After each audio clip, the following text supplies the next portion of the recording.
Hey everyone, I'm back once again with another book review, and today I'm doing my third review in my Paperbacks from Hell series of reviews, and this review will be about The Reaping by Bernard Taylor.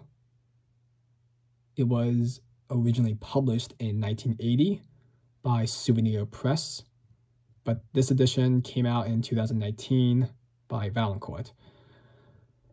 Like a lot of my Paperbacks from Hell books, I actually pre-ordered this, but I didn't get around to reading it until now. So yeah, this was my first time reading it.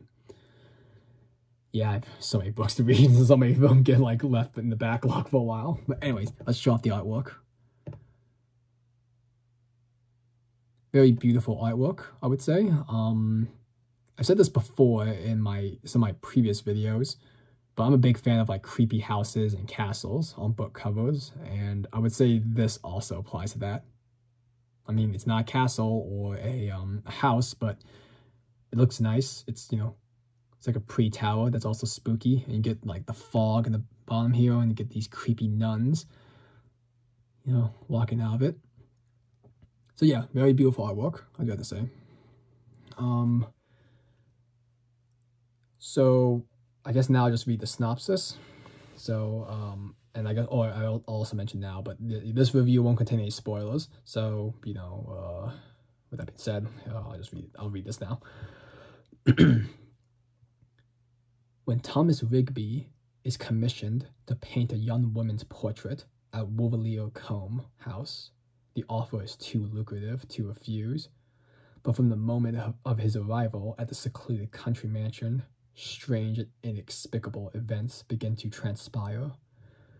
Soon he is drawn into an impenetrable maze of horror, and by the time he discovers the role he's intended to play in a diabolical design, it will already be too late, for the seeds of evil have been sown, and the time to reap the wicked harvest is nigh.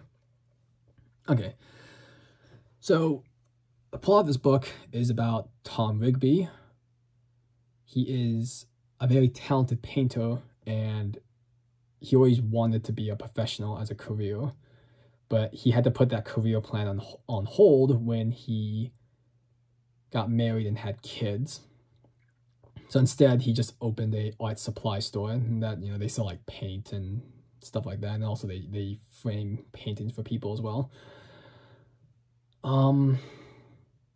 But then, years later, his wife dies of cancer, tragically, and years after that, he gets a new girlfriend named Alana,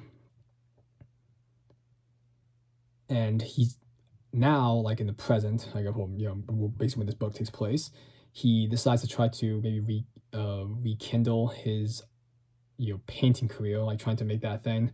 And there's an art exhibit that wants to have some of his paintings there, and at first he's quite excited, but his excitement turns to disappointment when he goes to the exhibit, and his paintings are kind of, well, I mean, they're displayed next to pieces of art that are pretty subpar, to say the least.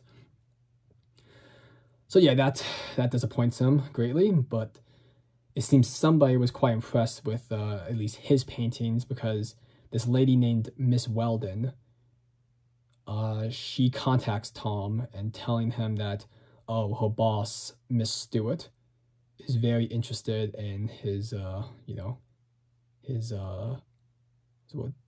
talent. Yeah, that's it. And her boss is willing to offer £1,000, I believe, if I remember correctly, to do a commission of her great niece, Catherine. And yeah, £1,000, that's quite a bit of money, even today. I bet in 1980, that must have been, you know, I'm not totally sure how much that was in 1980, but it was, you know, I guess it was a lot more than now, because with inflation and whatever. Anyways, but Tom actually declines the offer, because for him to do this life-size painting of the girl, it's gonna take quite a bit of time, and it's gonna interfere with him spending the holiday with his girlfriend as well as his kids. So at first he says no, but then after he leaves, he talks to his girlfriend Alana, and then, well, she decides to cancel the holiday because she's not sure she wants to take the relationship this far. She's not sure she wants to commit that much, that sort of thing. And also because she took a job at, oh, she's a makeup artist, by the way, but yeah, she took a job to do several movies, like to do the, the makeup for the movies, and it's gonna take quite a while to do that. So she's like telling them, like, when those movies are filmed, like when they're finished when they're finished filming, she said maybe we can resume the relationship. She's not sure, but she said maybe we just stay friends. And well, that upsets him for many reasons. One's because his girlfriend's basically telling him that, and two, it's that he declined a very lucrative job offer. Well, I guess commission, what you want to call it, to do this holiday, and then well, she says no.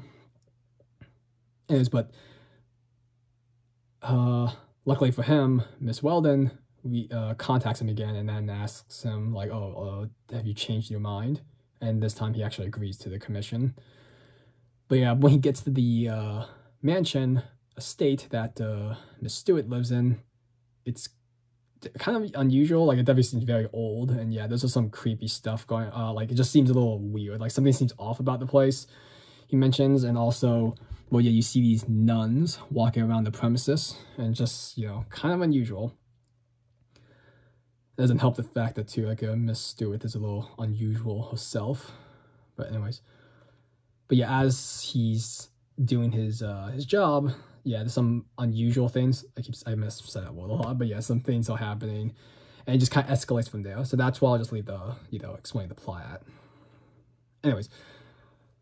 So, my thoughts on this book was, I thought it was very good. I thought it was very well written, and also the characters were quite, like, they felt like real people. And also for one, like, Miss Stewart was definitely an interesting character too, like when they first introduced her. But yeah, I definitely liked Tom, and it seemed like he has a good relationship with his like his sister and his kids and everyone else. Like, like I said, it just feels like, like they feel like real people, that sort of thing. And I will say that this book is a bit of a slow burn. Like, it seems like nothing really unusual happens, but I didn't mind that because, I mean, it's setting up, it's doing character development and setting up things, that sort of thing. I'll say, right. And it's also interesting what they give the layout of the estate. I feel like the author did a pretty good job of explaining it. I was able to picture it quite well in my brain. What else? Oh, and I guess I'll say this, that yeah, it's, as I said, it's a slow burn, but it's like, it's the twists and turns the plot takes are quite enjoyable. And as things like, this whole, wicked plan is revealed, it's kind of like all the pieces start falling to place, and it's kind of like, that explains that, and, all that stuff. Sorry,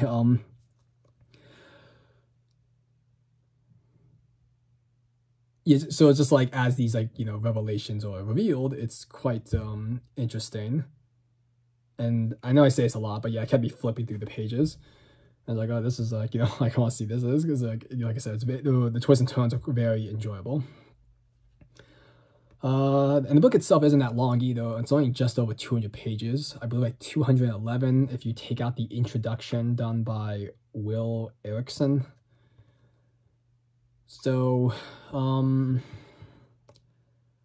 guess that kind of covers everything. This is probably gonna be one of my quicker reviews, I guess. But anyways, so yeah, I guess I'll give my score now. I would give it a 4 out of 5. Let's make sure. Yes, I just want to make sure my notes was I missing anything else to mention. But yeah, maybe this wasn't the most detailed because I maybe could have gotten a few things here and there, but as I said, I didn't want to spoil anything, and like I get the general gist of it. So yeah, The Reaping, very good book. Had a lot of fun reading it, and actually, well, I guess I will mention this. Yeah, as I said, very enjoyable and all that, but the book to me wasn't really scary. It was just kind of it was just, you know, it's a fun ride, that sort of thing. Like, it wasn't really scary because nothing really like crazy or gruesome, you know, that happens in my opinion. There's some like creepy, unusual things, but so I guess anyone who's a big fan of splatterpunk will be a little disappointed with that. So I guess I would say this is just more like a mystery sort of thing, you know, as I said, because like as the, you know, pieces start falling into place about like, oh, what's the whole wicked diabolical plan is. So that's what this book's more about. So yeah, I guess that's why I'll wrap things up. So yeah, The Reaping, very enjoyable. As I said, 4 out of 5, and I'll see you in my next video. So take care, everyone, and you know, bye bye.